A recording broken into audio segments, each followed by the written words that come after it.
Welcome to Conversations With. My name is Shaley Hoogendoorn and I live with bipolar 2 disorder.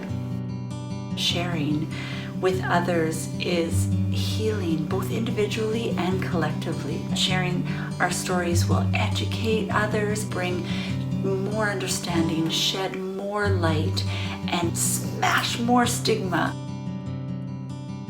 Our voices need to be heard. Our stories aren't over yet. This is Bipolar. Hi everyone, welcome back to This is Bipolar. As per usual, I'm beyond excited to be here with my guest and new bestie, Leah Charles King. Hello, new bestie. How you doing? I'm doing good now that you're here. I'm so excited to get to know you and feel honored to be able to share your story. So if y'all don't know Leah Charles King, you need to run, not walk, and go to her social media and follow her immediately. She is a TV presenter and she is in the UK and she is on this show called Place in the Sun, and it's super popular there, and I've seen some pictures on the Insta and it looks amazing. I have to figure out where to watch it. She's been a presenter for like 25 years. I just found out she was in a girl band and we need to talk about that. And she's an ambassador for Bipolar UK. So basically, she does all the things and she's amazing. So, my friends, I am here with Leah Charles King. Yay! Hi everyone. Shady, do you know what? I just want to say, first of all, thank you for having me. It's such a pleasure to be here. And I just want to give you your flowers because for someone also living with bipolar, the platform that you've created and what you're doing for the bipolar community is incredible. You know, social media was not around when I started in this industry. And whilst it's great, it also scares me a bit, you know? Mm-hmm. So the fact that when I see people like you who embraces it and can embrace it so fully and so wholeheartedly, I just think it's wonderful. So keep fighting the good fight. Keep doing the amazing things that you're doing for us because we are paying attention. We're loving your work. So keep doing it. And you inspire me as well. So thank you for that.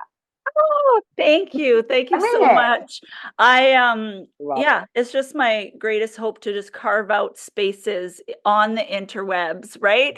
That people can show up because I get messages that say, you know, you're probably not going to read this, or you hear this a lot, but me too. And I'm like, every me too, like, is healing for me. Like I mostly I feel like I get more out of this than anything else. I'm so, and I know people say that, but I really mean it. Like, I come to the internet to be understood half the time because there's, as much as people accept me and I have amazing friends and stuff, people that really get it, like instant bond, right?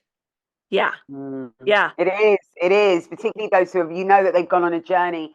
Our stories may be different, but our journeys are probably similar, right? In terms of the things that we've done. And what I found since coming out of what I call the bipolar closet, because I held it for many years. I held my diagnosis in secret for many years, and I'm sure we'll discuss that.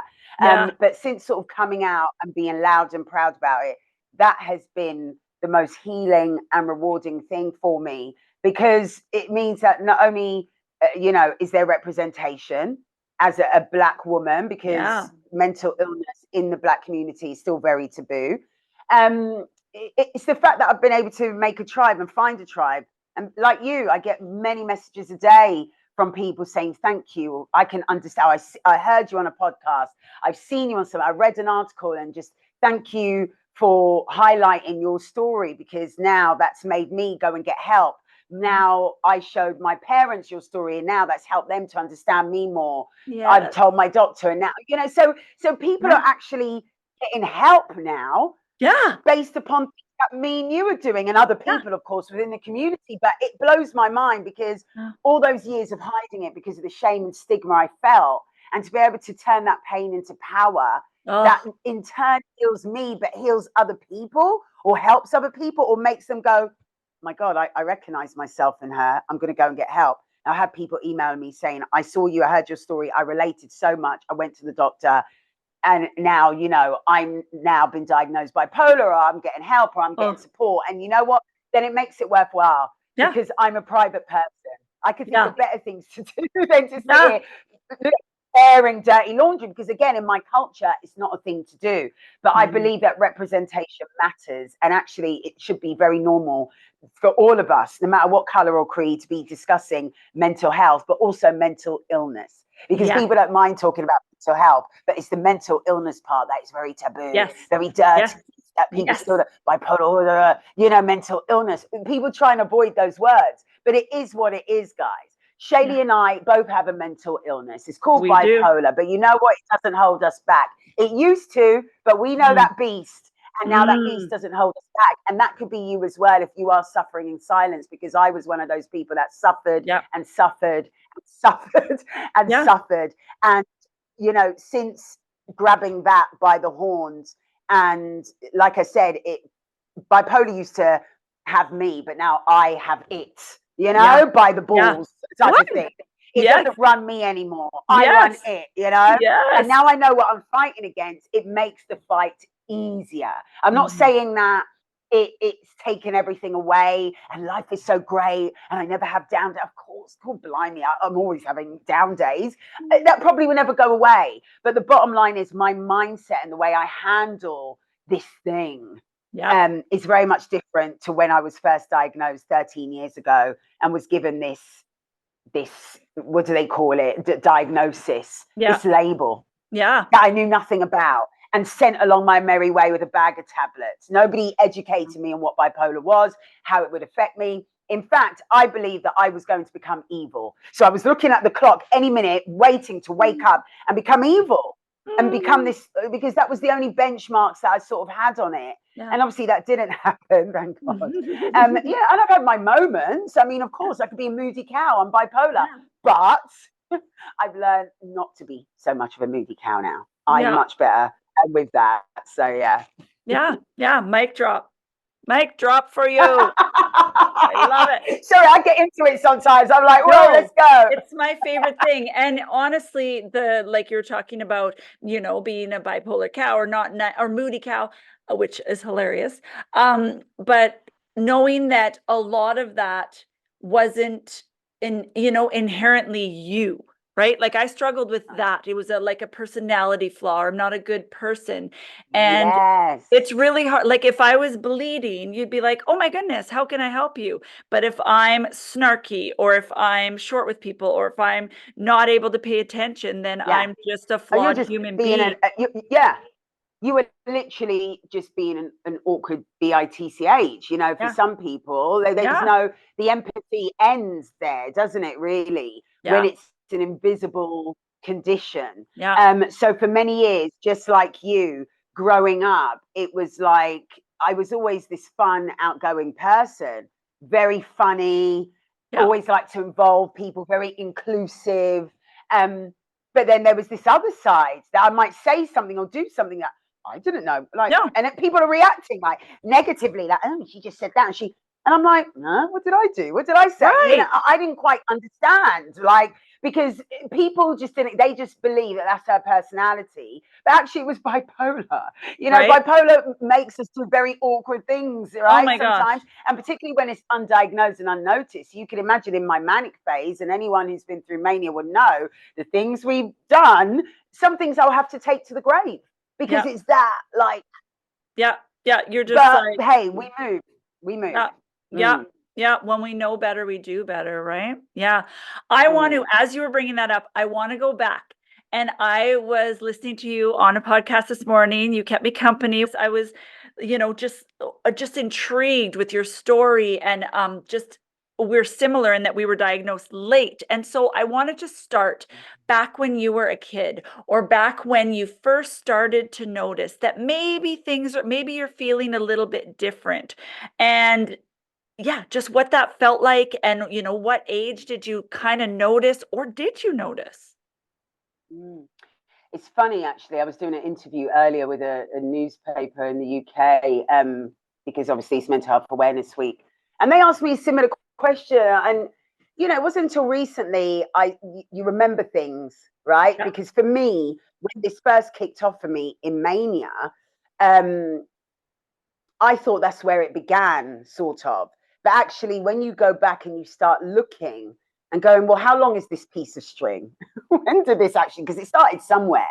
I guess I'll never be able to fully pinpoint. You know, I got bullied a lot in school from after nursery. I was bullied in every school I went to. I moved about, and it affected me. And actually, by the end of school, I was very affected. I was either playing truancy or I had time off just because I was always unwell. But it was physically unwell. Now I believe I was mentally unwell. I was probably depressed and anxious, and that was my body showing it, because the doctors never put a finger on what was wrong. There used to be this thing that they used to call back in the day glandular fever. I don't know if you've ever heard of it. Never. And growing up in school, a lot of the girls, I went to an all-girls school, a lot of the girls had glandular fever. So they would say, oh, it's glandular fever. And I was like, but it's been going on for 2 years, you know, but okay, fine. So I think when I look back, I was suffering some form of depression since then, for sure, which was triggered by various traumas, particularly the bullying.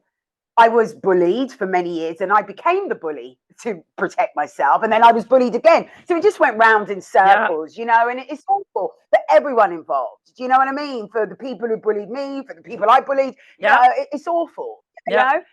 Obviously, I'm older and wiser. I was never physical with anyone, but it doesn't matter. The point of the matter is it was still horrible for everyone. And that's just what I remember at school. I remember excelling at school, but then there was always this thing, this underlying thing that made me hate it because of everything else.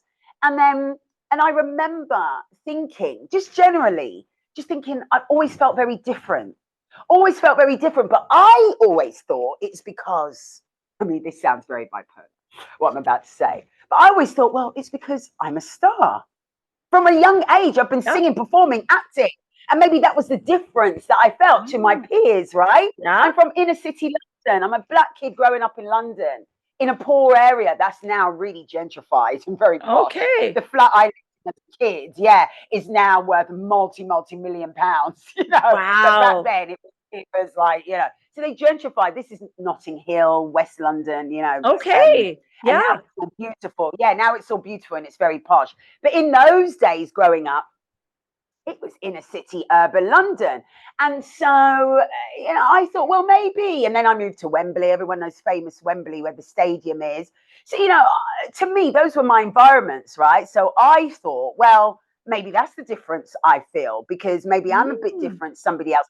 In my mind, I always knew that I was supposed to be somebody or something.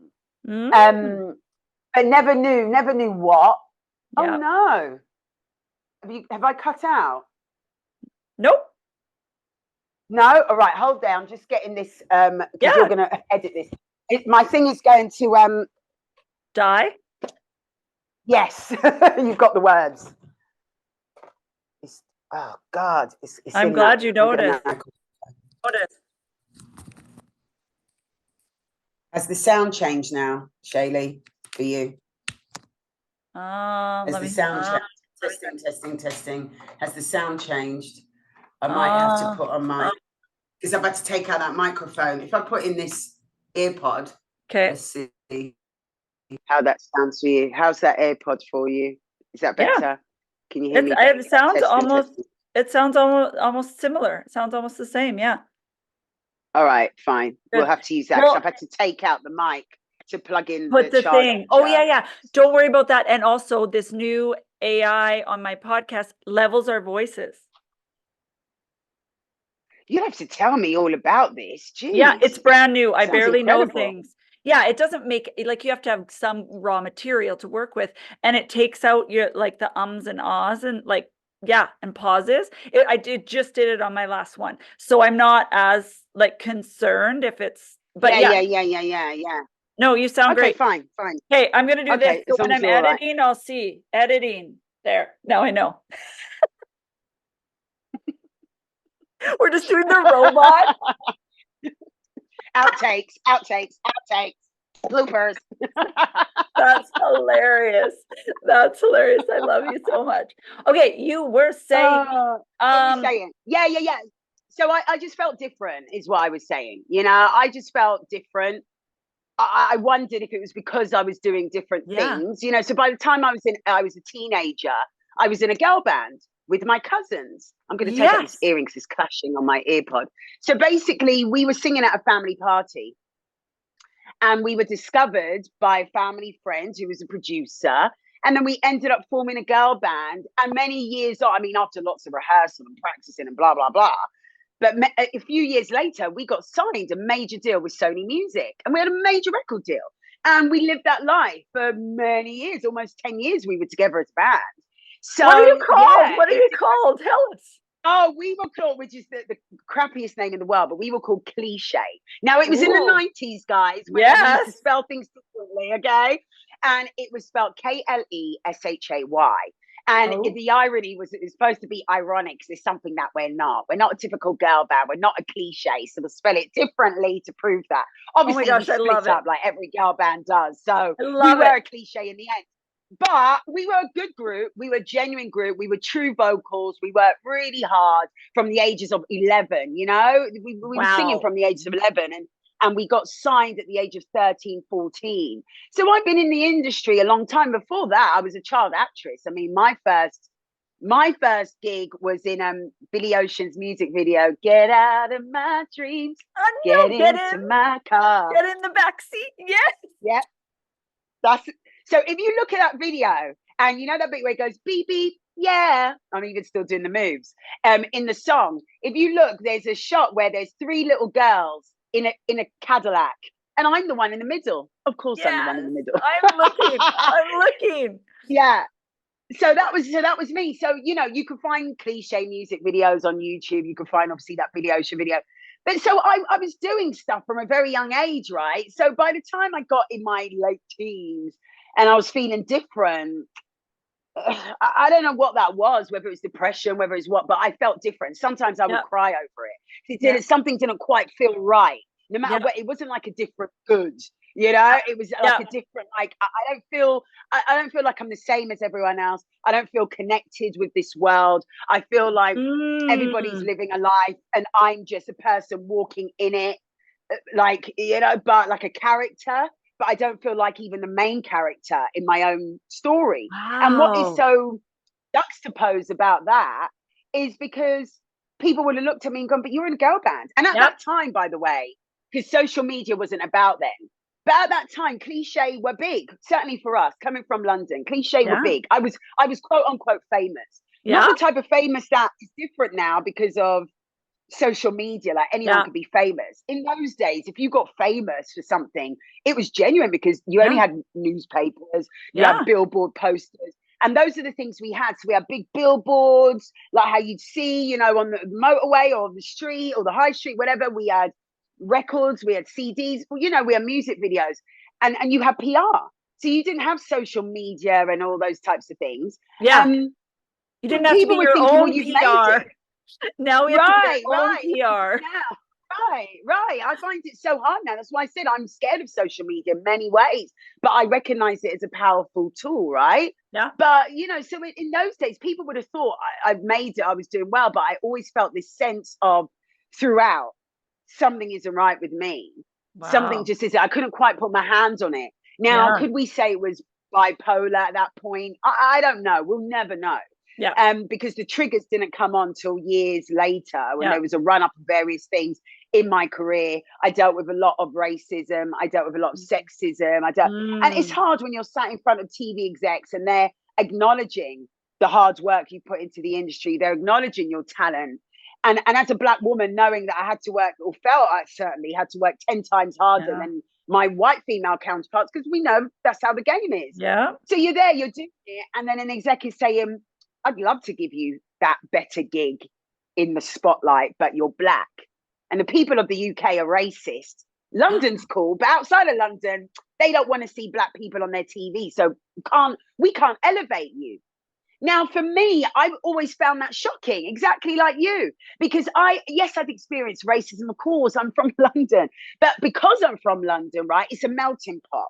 Yeah. So yes, you get racism, yes, you get prejudice, but maybe they were right. That outside of London, so remember, I'm young, so of course I've gone places across the UK as a youngster, but I wasn't an adult who was traveling, experiencing these things myself. So when these people were telling me that, I was just appalled. I was shocked. And I thought, what? So the whole UK is racist, but I'm born here. I'm British. Like I couldn't get my head around it. I couldn't get my head around the fact that what they were telling me was it didn't matter how hard I worked. The color of my skin was always going to hold me back regardless. And that actually I was allowed in the room, but I wasn't allowed a seat at the table. And I certainly wouldn't be allowed to, even if I got a seat at the table, which I do now because I'm on a very popular show. However, some people would still ask the question, you may have a seat at the table now, but do they let you eat? And I'm going to just dot there. I'm not going to even, maybe in a few years' time, we'll come back to this conversation. We've bookmarked it right here. So I'll leave that there for now. Yeah. But I'm grateful for everything. But, you know, going back to your original point, yes, I did feel a bit different. I couldn't pinpoint it. And in fact, nothing really fully came out until my late 20s, early 30s. That's when it all really came to a head. Yeah. Yeah. Oh, wow. I had one question about when you were talking about, you know, all that you were doing and like getting famous. If you didn't have like, that's the wonderful thing about social media, but also kind of different thing about social media is that like I have this free place to say, hey, pay attention to me, but you had like agents or this. So legit famous. I am curious because I think this is a huge misconception, and I can't speak to all bipolar. It is we are not a monolith, right? But it's interesting that there's some of us, and I feel this heart connection with you about this, that strive for excellence. That's my new way, because my therapist said, let I say perfectionist as a negative thing, but try to turn it around. So we strive for excellence, but to our own detriment. Like anything. Were you like that? Like it just had to be good. It had to be perfect. It didn't matter if you were, you know, getting and taking care of yourself. Do you resonate with that? I'm feeling that vibe, but I'm not sure. So resonate. You're spot on. You're spot on. Everything I do even now has to be excellent. I cross my T's and I dot my I's. My attention to detail is unparalleled. Like it's wild. Even I surprise myself. I mean, I wish I could monetize it. I wish people cared enough. The sort of skills I have, I wish people cared. I can make money from it. Unfortunately, I can't. I don't seem to be able to, not yet anyway. But it's more a case of everything I do, whether I'm planning a party, whether I was doing a school play, whether I'm creating a TV show, hosting a TV show, everything I do has to be of a certain level. And actually, sometimes that's when my bipolar isms can come out at those times. Before I was diagnosed, I look back now, I could see that, okay, I was organizing this thing or doing that thing, and I really lost my rag during that time because things weren't going how I wanted them to go. And like I'd always have like annual birthday parties, for example, have all these wild ideas, always a theme. I love a theme. So I always would have a theme. And I have this in my head. And on the day, if everything is not in my head, I would go mental. Like, you know, I would literally lose it. And people, whether it's like my family, someone's going to get a laugh, someone's going to get a rap or that, or I don't like, I mean, they might say you do. I was going to say, I don't like her, but if I'm really pushed, I can rant and rave. It's all hot air.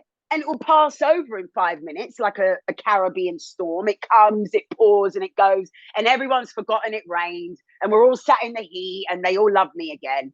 But the bottom line is, because of that perfectionism, it can sometimes get me into trouble. You're right there. But do I like it? No, I don't. I just learned how to harness it in a professional way, because I don't want to hurt anyone and I don't want to be hurt myself. I've learned how to manage my expectations as well more. I still like everything done well and executed well. I just learned that if that's the case, don't necessarily put people on higher pedestals. Do that for me. If I've got a vision, I need to get the vision out. But the issue with that, a bit like you in this podcast, you're doing everything. And when we do everything because we can, and our bipolar selves tell us we can, and we probably can, because it's almost like having superpowers sometimes if we know how to harness it. The issue is that we end up doing everything and then we can burn ourselves out. Now, we will achieve more than the average person, I believe, because I believe there's certain parts of bipolar that fuels us to achieve incredible things. I know some incredible people bipolar who are doing amazing things on and off camera, like, you know?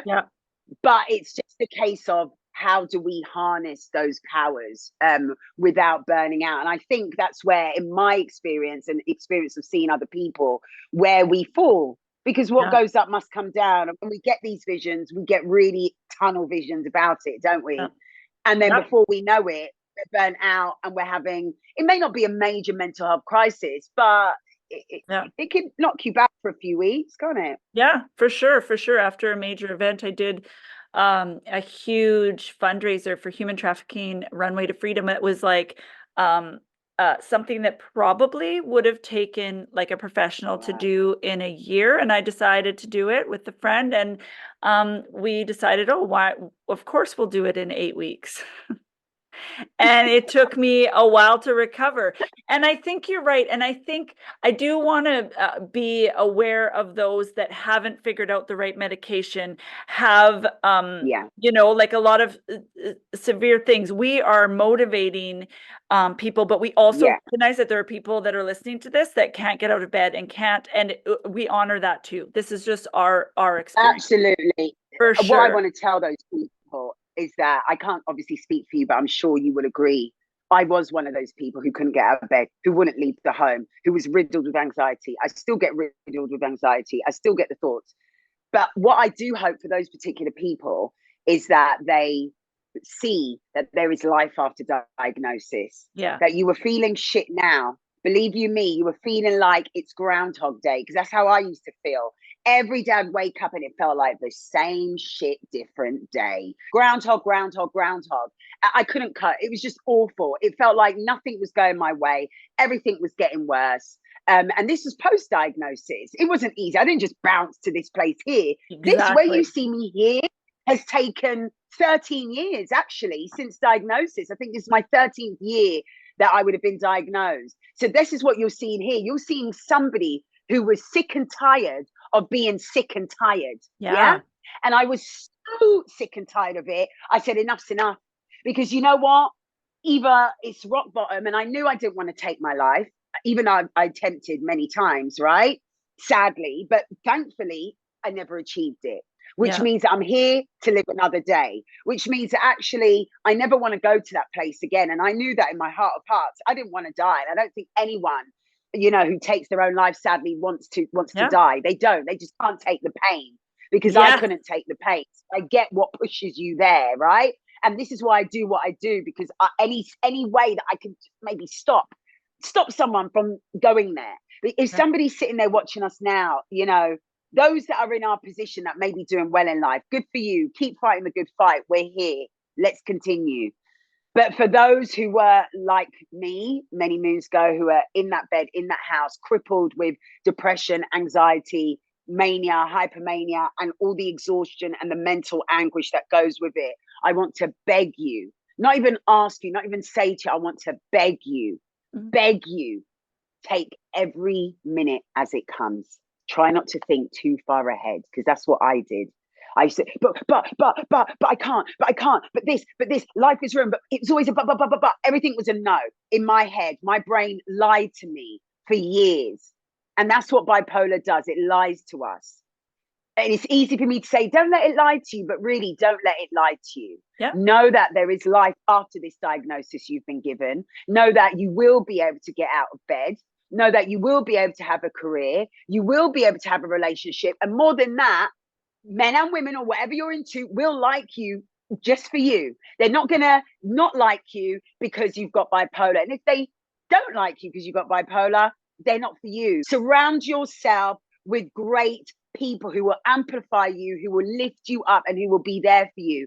And you be there for yourself. You will get there in the end. I promise you. Just don't give up. Take every day as it comes. Every day as it comes. Try not to think too far ahead. That's the only way I got through it.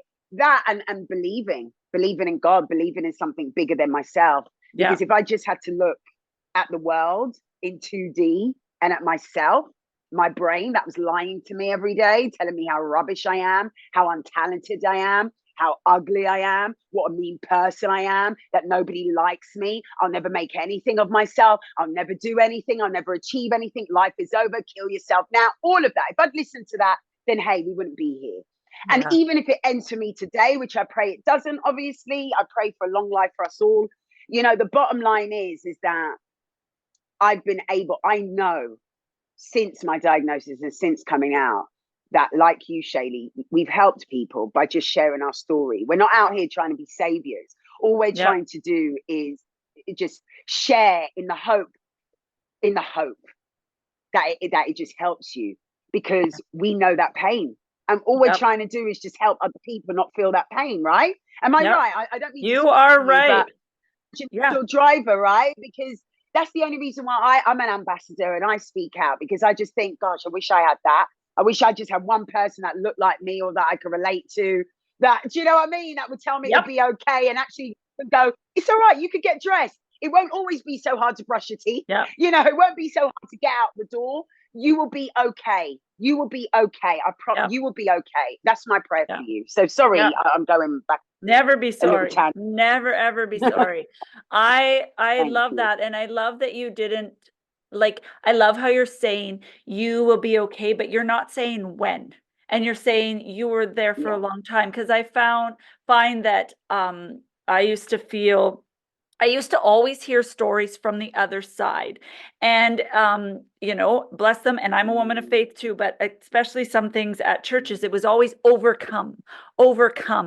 And to me, it was actually, as hard as it was to accept that it's chronic and lifelong and uncurable as of now, that actually helped me, because I always felt like I had to arrive, or I don't like the language like conquering or whatever, because we'll always have it. But like you said, we've found things, we have access to things that can help us manage. So I love that we don't know when, like Leah and I don't know when or how, but we know there's better days. We know it.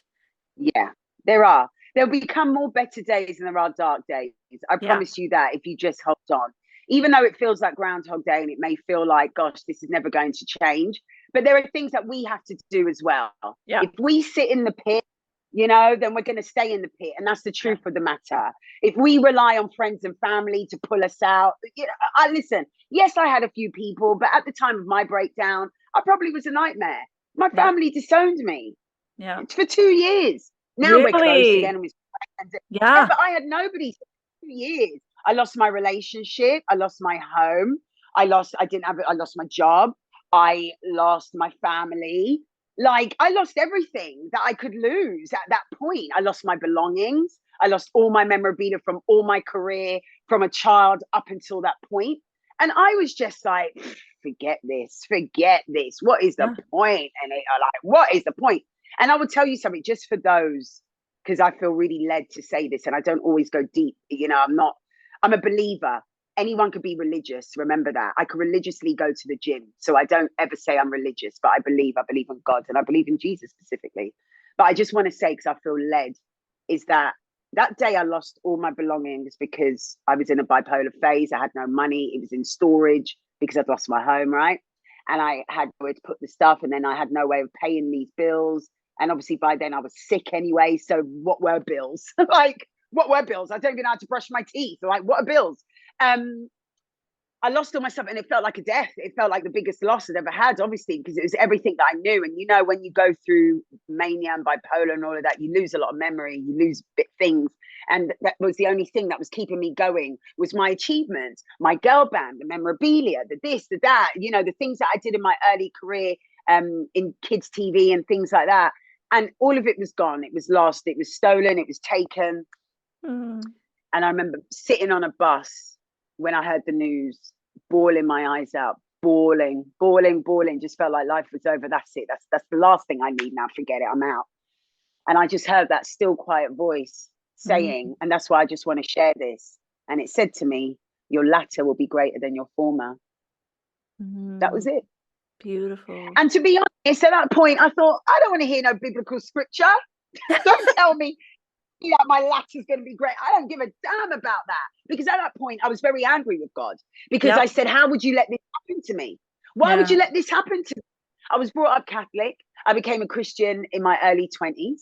So I became what they would born again. So by now, my late 20s, I'm now unwell. And I'm saying to God, hold on a minute. I've given you my life. Why have you let this happen? And so just like my parents, I stopped talking to him for a number of years because he annoyed me. I said, how dare you? Obviously, Yeah. I've now repented and me and God again, you know, me and Yeah, God, yeah, yeah. that's my homie.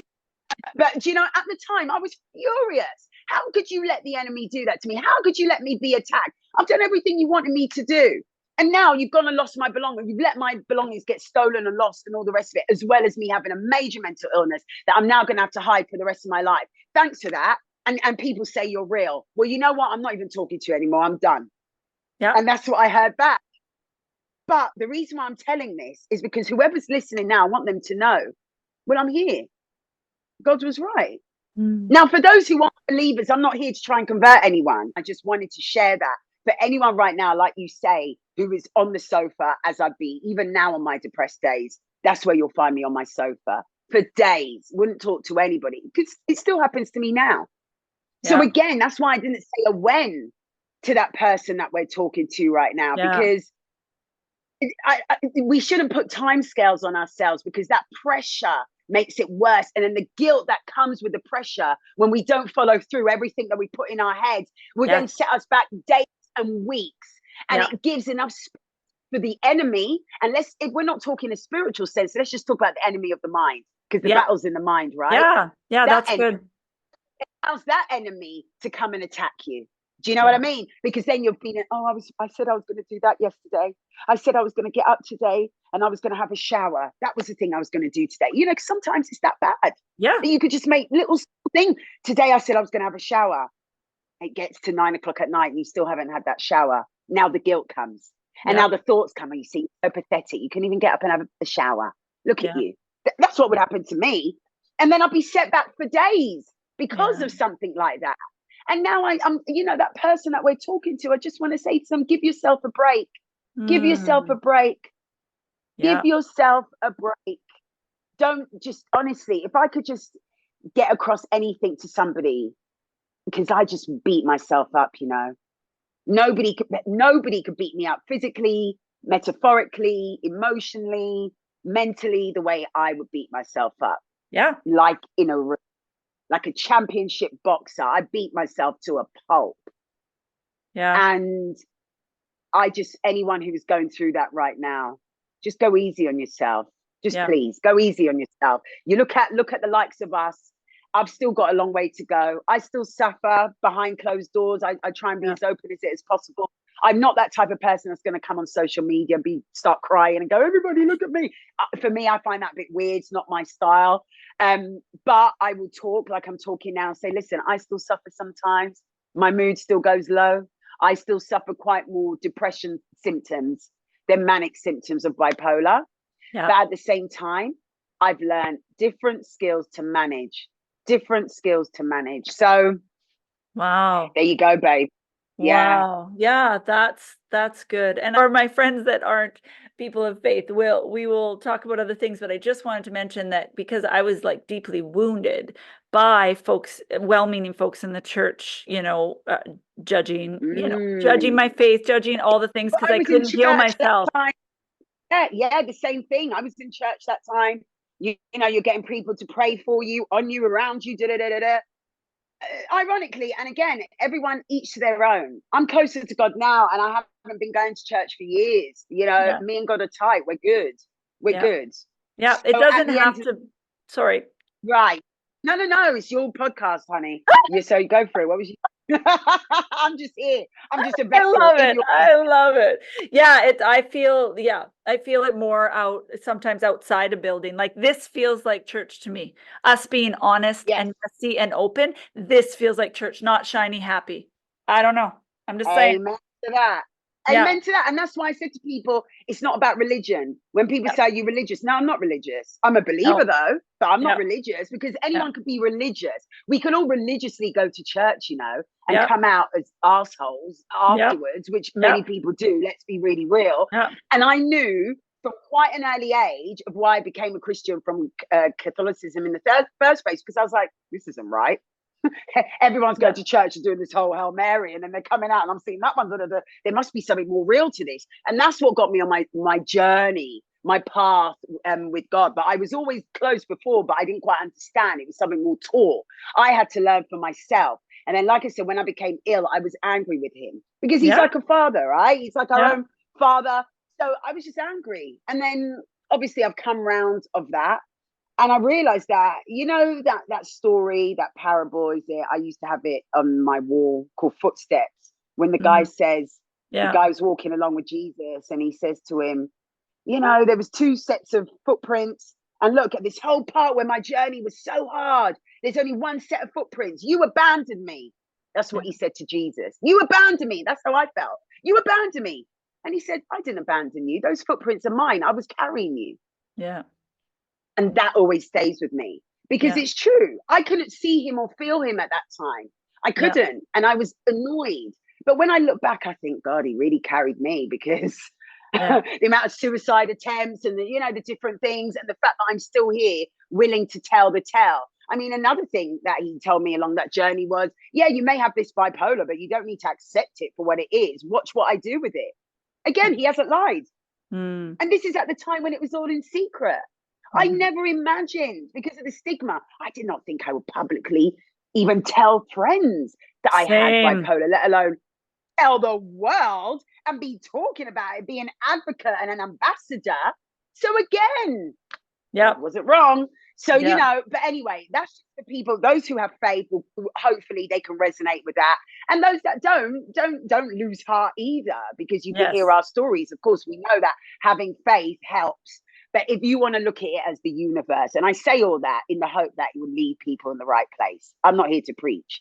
But at the end of the day, I hope it will lead people in the right place, that even if we believe in something bigger, than ourselves, it takes away the energy from always thinking of ourselves and because we've got no control in that sense. You know, if we're looking at the bigger picture. Right.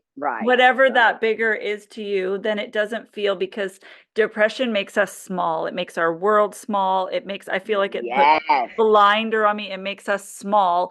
And when there's something out there that's, whatever you think it is, I'm less alone. And I've had my ups and downs and struggles and still do. And so I don't always, that's why I say women of faith, because I don't always know where I stand, because in the world, y'all, what's going on with, like you said, the religious. Anyways, I feel like we have to have a whole other podcast about this, which would be I amazing. think so.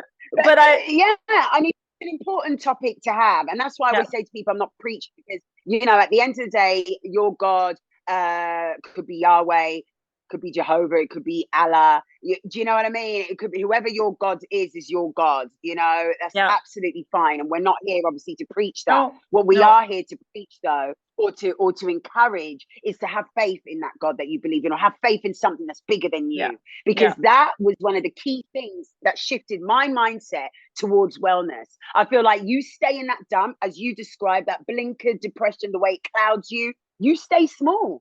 And that your mind will trick you to keep that small. And I don't want that for you, nor does Shaley. We don't want that for you. So that's the only reason why I say it.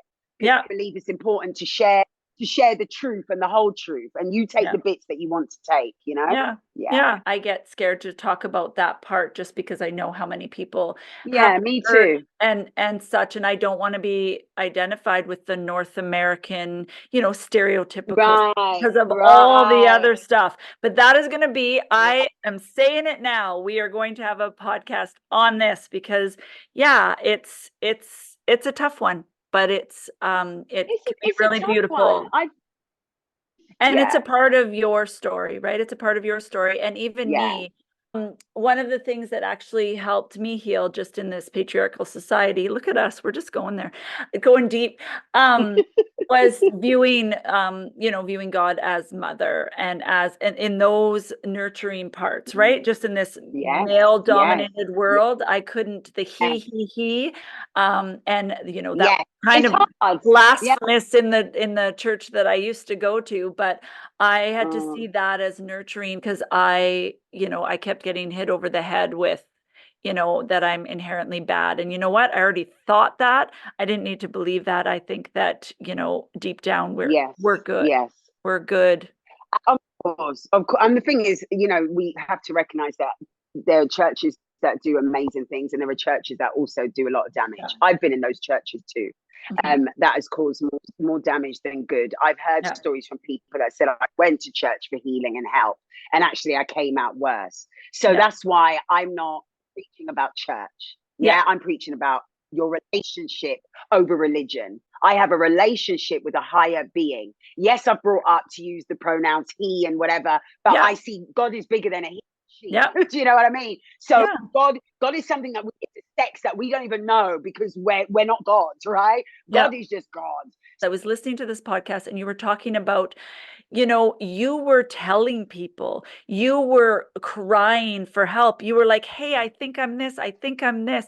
Can you take us back there and tell us, you know, what that looked like, powerful, and what was that moment that, you know, that you went in and got the help? I don't want to give it all away because I heard it, but tell us. Okay. So look, in short, but still giving the essence of the story, please do. I had like I said, suffering on and off with depression, but in those days didn't even know what depression was, right? It wasn't spoken about in society in general, let alone, and I'm talking about UK society. I can't speak for everywhere in the world, but I'm talking about UK society, still very taboo, wasn't unspoken of, it wasn't really spoken of. So that was just depression, anxiety. So imagine things like bipolar and schizophrenia and other mental health conditions. That was just for special type of crazy people, you know, and I wasn't that type of crazy person. So nobody ever thought, including myself, that I could have bipolar. Now, at that point, I had been struggling with depression. Like I mentioned, the bullying, the various things, the different sort of traumas that I'd had in the industry, things I've spoken about, and things that I'm not ready to speak about yet, things that are very traumatic, very dark, very horrible. If people put two and two together, they could probably start to imagine various things that have happened to me. At the same time, though, it's not the right time. There will be a time that I will speak about it, but now's not the right time. I think however, that's there wise. were things that happened. Yeah, I think that's wise too. So, you know, I think I could talk about what I can talk about for now. And this is it. So there was a number of things that made me depressed. I was suffering depression. Or was I? Because what was happening was I was presenting myself to the doctor. I'll give them that. Anytime I go to the GP, my doctor, I guess I was presenting when I was depressed. So I'm going there disheveled, whatever. I wasn't presenting on my manic days when I'm dressed up and woo, and I'm fun. Why would I want to go to the doctor? Like, exactly. Right? So, but the thing is, there was no mania at that point. So whenever I was suffering these bouts of depression, when I would bounce back, it would go to the default, which was my normal, which was just normal Leah. Oh my gosh, you were me. Yeah, right. So it was just like, well, it wasn't extreme. So I'd be depressed and then I'd go reset to default. There was no mania at that point for me. And if there was, it was creeping in, but it was nothing that you could put a finger on, right? It just looked like my personality. And it also looked like it just went hand in hand with the ups and downs of my career. I've been in TV or entertainment business all my life. So it just, and whatever industry you're in, right, it could be the same. So when things were going great, I was great. And when things were going shit, well, I was at home depressed, right, feeling shit. So for me and for my friends and family, that was quote unquote normal because she's having a tough time. Of course, she's at home depressed. Oh, she's got a job now. So she's back. She's funny, happy Leah again. Actually, now looking at it, that was probably mania, wasn't it? It was probably depressing, you know, hypermanic or depressive and manic episodes. Very mild until it got worse. So what I remember is 2 years in the darkness, 2 years, like I was agoraphobic. I didn't leave the house, right?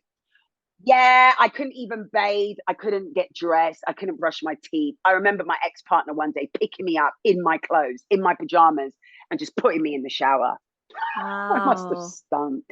I don't think he did it because I stunk. I think he did it to help me because, I mean, he didn't understand what was going on.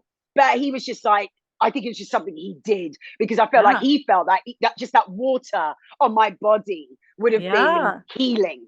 You know what I mean? I feel like that's what he felt he had to do. And I don't begrudge him for that. But I remember that. Him putting me in the shower, just like, yeah, yeah, we're putting you in the shower. And I was really suffering depression. I kept going to my GP saying, I'm depressed. And they kept giving me antidepressants. And then suddenly from that depressive phase, I woke up one morning and oh my gosh, the world was beautiful. Coming from a place where everything was dark, my mind was dark, my eyes were dark. I remember writhing on the floor in pain, screaming at my partner, going, I can't take this. I was clawing at my skin. I just need a minute from my brain. I was saying a minute. I remember it like yesterday. I just need a minute. I need a minute. I need a minute. I need a minute. Because my thoughts were just, my thoughts wouldn't let me have a minute. And I just said, I just need a minute outside of my body. I was begging him. I was begging anybody, God, him, whoever. I mean, I need a minute outside of I need a break just for a second. I can't take the thoughts. It's relentless. It was a relentless attack, 24/7 day. Like someone just doing that to you, poking you until you go, wow, what do you want?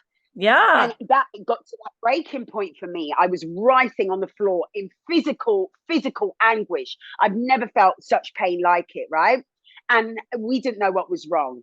Obviously thought it was depression. And from then, suddenly everything was great. It was like I was healed. Yep. The trees were green and the sun was shining. And for someone who didn't want to get washed and dressed for weeks, who, by the way, is a very hygienic person. I mean, right? You know, I've been told I'm too hygienic. Now, suddenly I can't wash for days. I mean, it's shocking, right? For me, it was shocking. So, you know, so then going from that to suddenly now, I'm putting on my best clothes and a face full of makeup. I'm getting my hair done. And I want to party. Who's party with me? No one wants to party with me. That's fine. I'll go by myself. Leave my partner at 1 o'clock in the morning because I heard that there's a party on the other side of London and I could get the last train to the other side of London, to a place I've never been, to people I don't know.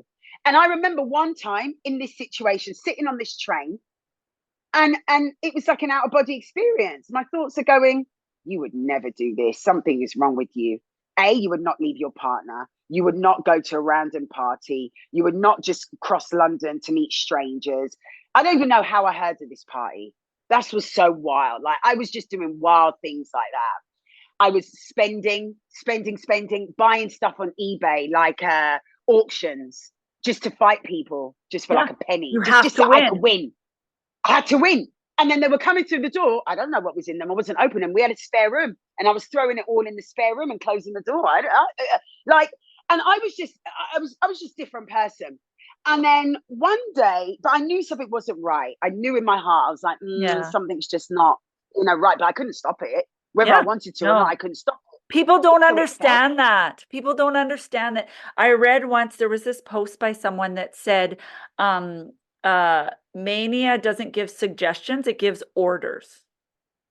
And I was like, what? It's true. It doesn't feel like, people are like, well, just don't make the choice, or just don't. And yes, now with medicated managing, yes, you can, I can do that. But in those times of illness, it wasn't a choice. It would feel like, it felt like I was going to like die, or something was going to happen if I didn't do that thing. Yes. Impulsive and you were like, I had no choice. I felt I had no autonomy over my body. Whatever my body told me, whatever my brain told me to do, I was going to do it. And that's why I was so afraid. And that takes me back to your question you asked, why I kept going to my doctor. Because now I went from depression. Remember, I'm still taking these antidepressants. But now I'm manic, I'm high, I'm cured. I'm not depressed anymore in my head, right? Yeah. I'm not depressed anymore. I'm clearly cured. Look at me, everyone. I'm great. I'm on form. And family and friends thought I was back on form. They thought she's back. She's been missing for 2 years. They love it. She's looking back. They bloody loved it. But the issue was that I had no control over myself. Yeah. And my brain would tell me to go out, but it would also tell me to walk in front of traffic. Do you know how many times I'd just walk in front of traffic? Towards a speeding car, compulsed, just, and then go, what just happened? Yeah, right. So all these things, I became afraid of myself. I became very afraid. So I kept going back to the doctor, and they kept telling me I was too articulate, I was too self-aware. If you have bipolar, you wouldn't be able to speak the way you do. You'd look very different to how you look. You wouldn't be able to explain your feeling. Like every single stereotype, stigma, bull crap that could come out of professionals' mouth, not just one doctor, several, it went undetected for years. And as we know now, antidepressants induces mania. So that mania was induced. I'm not saying I didn't have bipolar and that couldn't have been diagnosed, but the fact that I was given these antidepressants is what induced mania. It accelerates it. Yep. Oh my goodness. So I was just unwell. So I ended up, how I got diagnosed, because I kept being told, no, no, no, no, no. That day I was just like, if I don't get help today, I'm going to take my life. And it was very matter of fact, because I couldn't take the pain. I said, I'm done.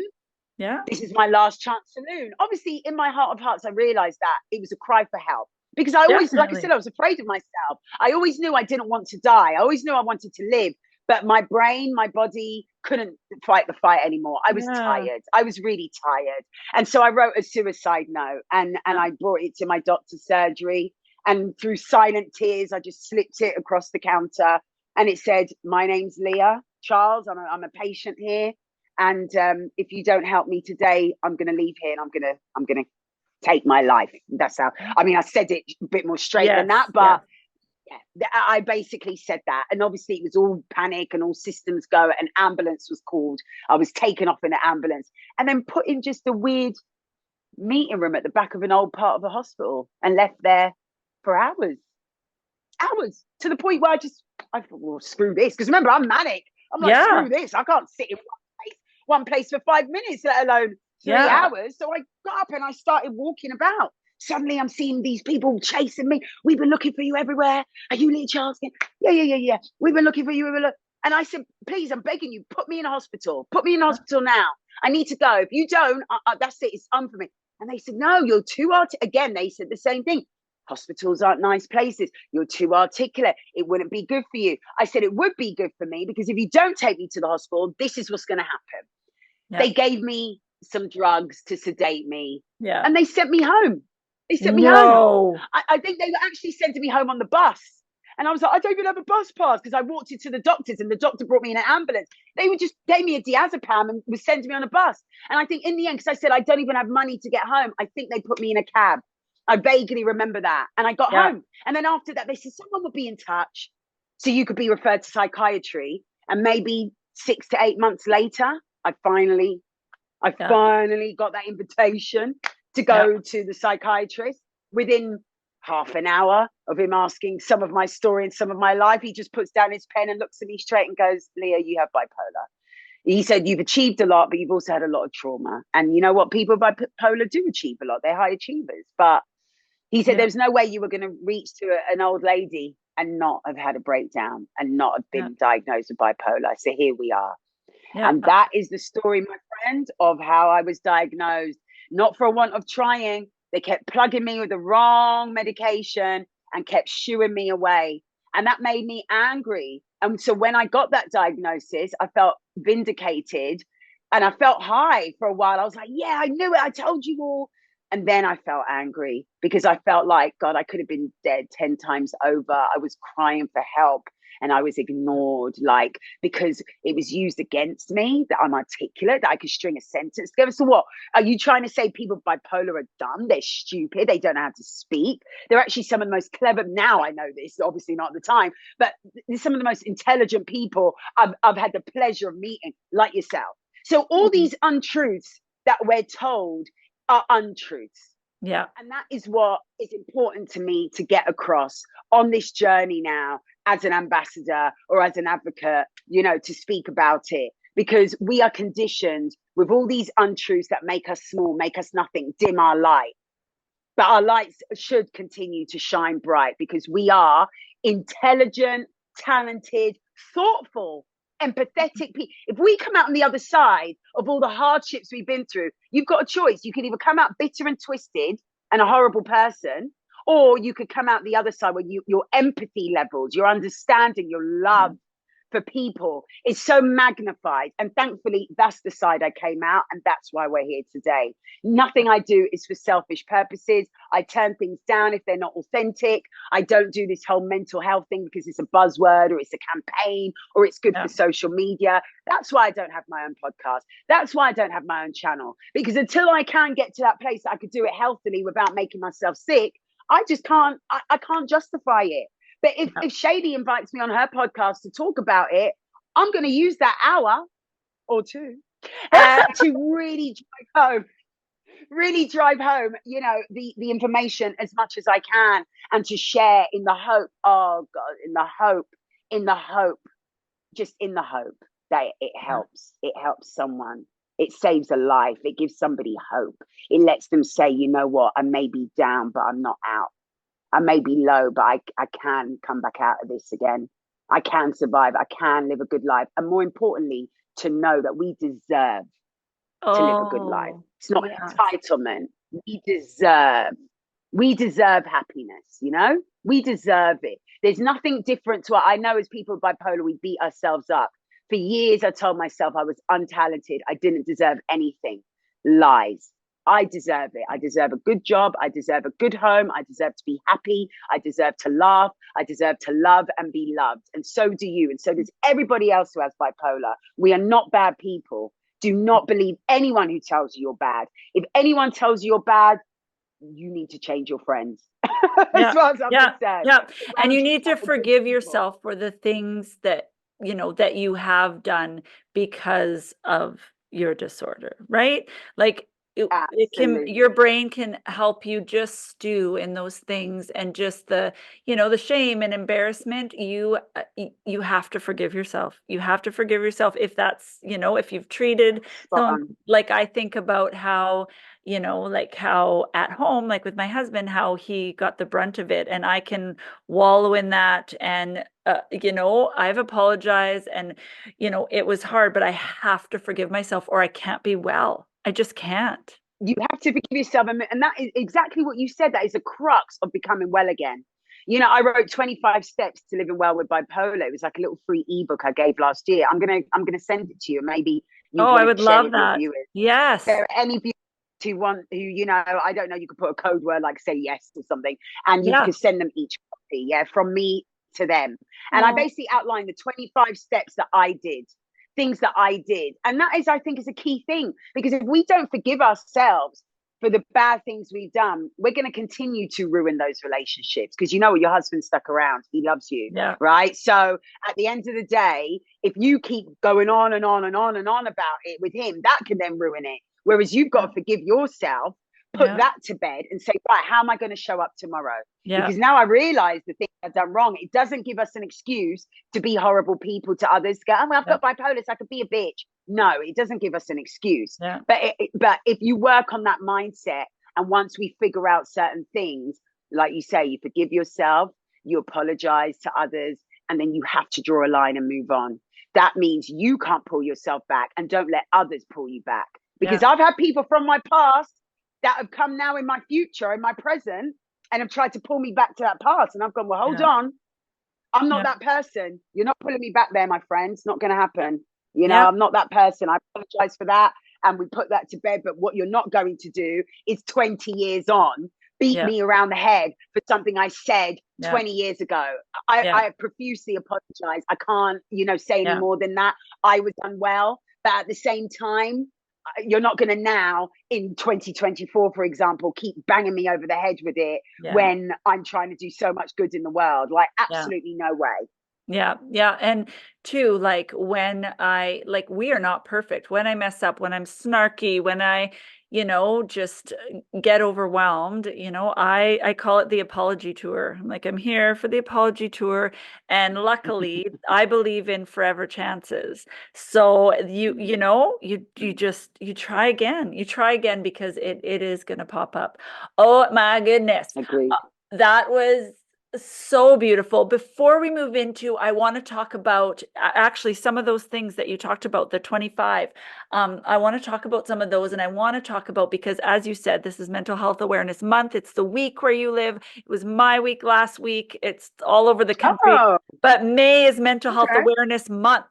So we would love to talk about, the biggest misconceptions, and I'm going to do that in what we call part 2.